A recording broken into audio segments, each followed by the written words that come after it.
క్రైస్తవులు సినిమా చూడొచ్చా? లేదా దీన్ని ఇంకొక రకంగా నేను అడుగుతాను. నేను మిమ్మల్ని ఒక ప్రశ్న ఇస్తాను. అదేంటంటే, ప్రభువు మిమ్మల్ని సినిమా చూడాలని కోరుకుంటున్నాడా? ప్రభు కోరుకునేది ఇదేనా?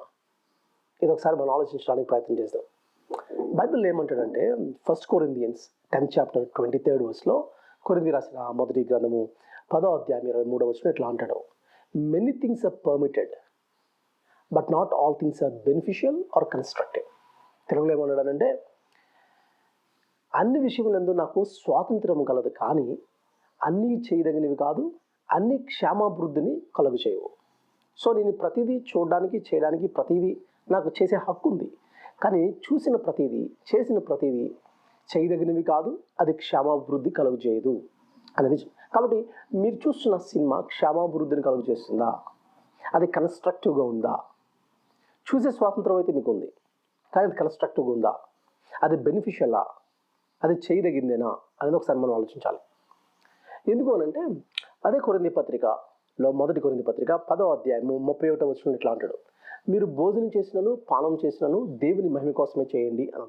అంటే లీస్ట్ బాదర్డ్ అనుకున్న తినడం త్రాగడం కూడా దేవుని మహిమ నిమిత్తమే చేయండి అన్నాడు. అంటే మన జీవితమే దేవుని మహిమ నిమిత్తం. కాబట్టి ఇప్పుడు సినిమా చూడడం బట్టి దేవునికి మహిమ కలుగుతుందా, ఘనత కలుగుతుందా అనేది ఒకసారి ప్రశ్నించుకుందాం. అంటే ఇక్కడ ఒక ప్రశ్న ఏంటంటే, there are good movies. Good movies లాంటివి ఏంటి? గుడ్ మూవీస్ అంటే ఏంటి? ఫర్ ఎగ్జాంపుల్, నార్నియా అనే సినిమా ఉంది. నార్నియా అనే సినిమాని చిన్నపిల్లలకి అర్థమయ్యే రూపంలో ఒక సింహాన్ని, యేసు ప్రభు యొక్క స్వభావాన్ని ఒక సింహం రూపంలో చూపించి, ఒక పిల్లల కోసం ఎలా ప్రాణం అర్పిస్తుంది ఆ సింహం, ఆ లైన్, సో అస్లాన్ అన్నట్టు చూపించాడు. అలాగే there is good movies like fire proof. భార్య భర్తలకి గొడవలు వచ్చి విడిపోతున్న టైంలో ఒక బైబిల్లో వాళ్ళని ఎలా కలుపుతుంది అనేది కూడా ఉన్నాయి మూవీస్. అలాగే ఒక కోచ్ తన స్టూడెంట్స్ని, ఇదిగో దేవుని యొక్క వాక్యంలో వాళ్ళని ఎలాగే ఎదిగింపు చేస్తాడు, ఆ బేస్ చేసుకొని వాళ్ళు రగ్బీ గేమ్ ఎలా ఆడిపిస్తాడు అని ఫేసింగ్ ది జైంట్స్ అనే మూవీస్ ఉన్నాయి. అలాంటి మంచి మూవీస్ ఉన్నాయి at the same time. So ఇక్కడ మనం ఆలోచించాలి. నేను ఒక ప్రశ్న మిమ్మల్ని వేస్తాను. అదేంటంటే, అన్నీ చూడొచ్చా? పోర్నోగ్రఫీ చూడొచ్చా? మరి పాన్ చూడొచ్చా? అది తప్పని నీకు తెలిసింది కదా. నేను చూసిన సినిమాలో చూసినప్పుడు ఒక ప్రశ్న మమ్మల్ని కట్టాలి: అది దేవునికి మహిమనిస్తుందా లేదా అనేది మనం ఆలోచించాలి. కాబట్టి ఫిలిప్పీ రాసిన పత్రిక 4వ అధ్యాయము 8వ వచనంలో ఏమంటాడంటే, సహోదరులారా, ఏ యోగ్యత అయినను మెప్పైనను ఉండిన ఎడల ఏది శక్తిమైనవో, ఏవి మాన్యమైనవో, ఏవి న్యాయమైనవో, ఏవి పవిత్రమైనవో, ఏవి రమ్యమైనవో, ఏవి కాతిగలవో వాటి మీద ధ్యానం ఉంచుకోండి. ఇప్పుడు చెప్పండి, మీరు చూస్తున్న సినిమా దీంట్లోకి వస్తుందా? అది సత్యమైందా? అది మాన్యమైందా? అది న్యాయమైందా? అది పవిత్రమైందా? అది రమ్యమైందా? అది ఖ్యాతి గలదా? అలా అయితే వాచ్ చేయండి. కొంతమంది ఏం చెప్పడానికి ట్రై చేస్తారంటే, లేదంటే సినిమాలో మంచి ఉంటుంది, చెడు ఉంటుంది, కాబట్టి మంచిని తీసుకొని చెడుని వదిలేసి కదా అని అంటారు. సరే, అలాంటి వాళ్ళకి నేను ఒక ఆన్సర్ చెప్తాను. అదేంటంటే,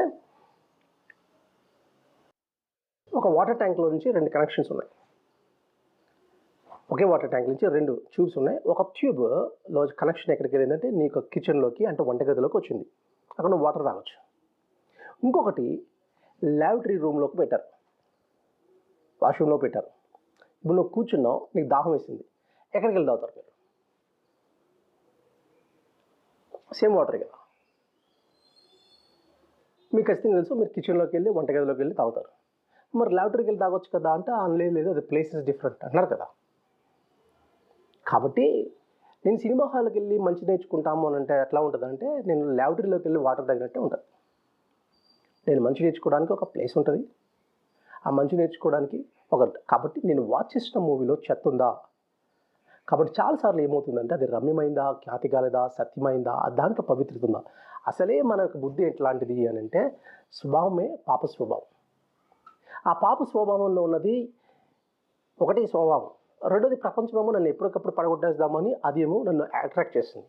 మూడోదేమో అపవాదేమో గర్జన సింహంలాగా 24/7 నన్ను ఎప్పుడు కాటేద్దామా, ఎప్పుడు పాపంలో పడేద్దామా అని వాడు చూస్తూ ఉన్న టైంలో, ఇప్పుడు ఒక సినిమా చూసినప్పుడు దాంట్లో మంచి కాన్సెప్ట్ ఉంది, కానీ అట్ ది సేమ్ టైం దాంట్లో ఒక చెత్త పాట ఉంది. ఇప్పుడు నేను బయటకు వచ్చిన తర్వాత ఏది నన్ను ఇంపాక్ట్ చేస్తుంది అనుకుంటున్నారు? ఆ బూతులు, ఆ మాటలు. దేవుని యొక్క వాక్యం ఏమంటుందంటే, ఒక స్త్రీని మోహపు చూపు చూస్తేనే వ్యభిచరించినట్టు అన్న స్థాయిలోకి మాట్లాడేస్తే, ఆ సినిమాలో హీరోయిన్ చూపించినప్పుడు ఏ స్థాయిలో చూపిస్తున్నారు? మీరు తిరిగి వచ్చినప్పుడు మీ మైండ్స్లో ఏమవుతుంది? అదే మనం ఆలోచించాలి. ఒక ఒక నీ యొక్క పొరుగువాడిని నువ్వు దోషి అని కానీ, లేకపోతే మూర్ఖుడా అని కానీ అంటే, వాడిని హత్య చేసినట్టే అని మాట్లాడుతున్నప్పుడు, సినిమాలో ఉన్న మాటలు, బూతి మాటలు, కోపంతో అవతల కొట్టినప్పుడు, ఆ లస్ట్, ఆ వయలెన్స్ మిమ్మల్ని దేనికి తీసుకొస్తుంది? ఇది మనం ఆలోచించుకోవాలి. అట్ ది సేమ్ టైం నేను చెప్తున్నాను, they are very good movies. Like నేను చెప్పాను కదా, నార్నియా అని ఉంది, ద క్రానికల్స్ ఆఫ్ నార్నియా ఉంది, ఫేసింగ్ ద జైంట్స్ అని ఉంది, ఫైర్ ప్రూఫ్ లాంటివి క్రిస్టియన్ మూవీస్ కూడా ఉన్నాయి. కాబట్టి మనం గుర్తు పెట్టుకోవాలి, అదేంటంటే నేను వాచ్ చేస్తున్నప్పుడు అది ప్రభు నమ్మి తినటందు త్రాగుటందు అది కూడా ప్రభు మహిమ నిమిత్తం చేయండి అన్నాడు. కాబట్టి మీరు సినిమా చూసినప్పుడు అది ప్రభుకి మహిమ తీసుకొస్తుంది. నేను ఫర్ ఎగ్జాంపుల్ నార్నియా సినిమా చూసిన తర్వాత ప్రభు యొక్క గొప్పతనం ఇంకా బాగా అర్థమైంది, ఆయన మహిమపరచడం సాధ్యమైంది. కాబట్టి అది నాకు బెనిఫిషియల్ అయింది, అది సత్యమైంది, అది ఖ్యాతి కలిగింది అయింది, అది పవిత్రమైంది, అది రమ్యంగా నాకు అనిపించింది. కాబట్టి నేను వాచ్ చేశాను ఆ మూవీ. కానీ అన్ని మూవీస్ అలాగే ఉంటాయా? లేదు. అన్ని మూవీస్లో పాపంతోనే పుంచున్నాయి ప్రతి మూవీ. అది మనం జాగ్రత్తగా గమనించుకోవాలి.